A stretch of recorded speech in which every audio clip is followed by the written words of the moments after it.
ngasi su Manipur top channel gi maike gi special video ngatang mayam da share to jage ngasi phone ke base phone sing digi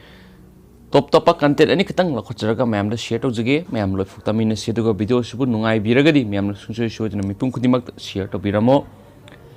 Kejriwal gi satok chasin hojik su thingli haina AAP na claim tawkhre Delhi police na claim adu yakhidre Delhi Chief Minister Arvind Kejriwal gi satok chasin hojik su thingli amasum Union Home Minister Amit Shah gi miyang makhada mahaki main gate adumak thongloli haina AAP na ngasi claim tawkhi adubu claim adu city police na yakhidre Police source sing na hai Chief Minister ngasi sawrakna ayuk pung 12 tabada program ama yauna pagidamak mahaki mayum thadokhi Aam Adami Party AAP na ngarang Delhi Police ta maral siduna Kejriwal pu mahakna city asigi Sengu border center gi agriculture reform law singi mayok ta protest tawriba lawmi singa unakiba matungda house arrest tawduna thami haiki adumoinamak Delhi gi senior police officer na claim adu yumpham yaudabani amasum mapung phana sumdi haiki ngasi pangthokiba press conference amada AAP gi wangangloi Radab Sadana hai Hojik Chief Minister gi lepham gi akoibada laukthokta emergency ama leire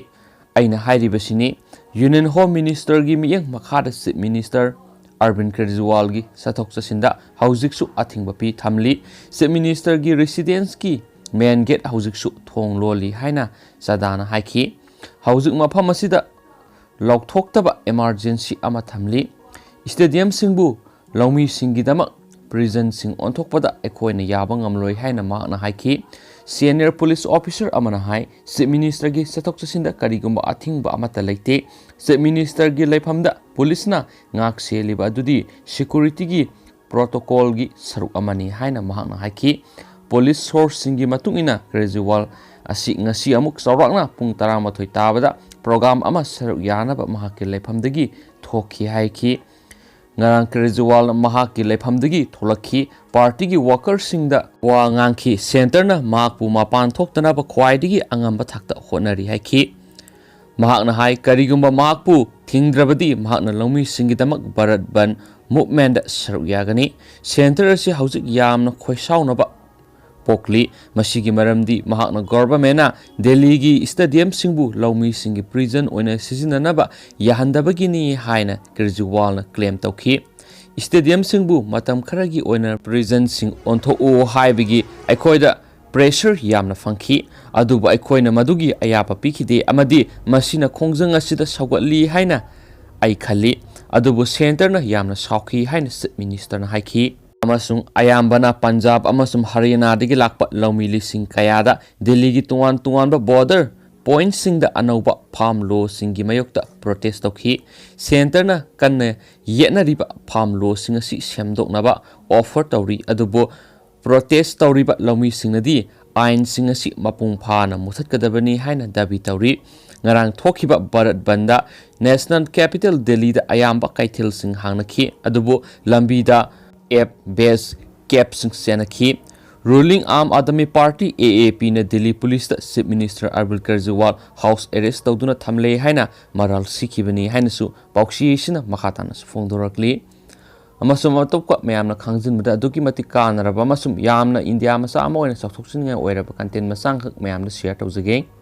IIT Guwahati researchers singa nungsitagi ising loknaba technology puthokre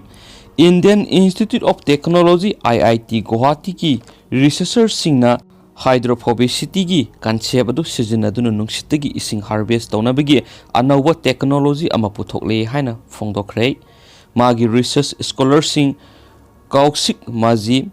Abhijit Das amasum Manidipa Darga loinana chemistry gi associate professor Uttam Manana lusingba timamana Journal of Royal Society of Chemistry da anauba makhalgi research adugi phalsing adu phongkhre haina IIT Guwahati na sirol amada haiki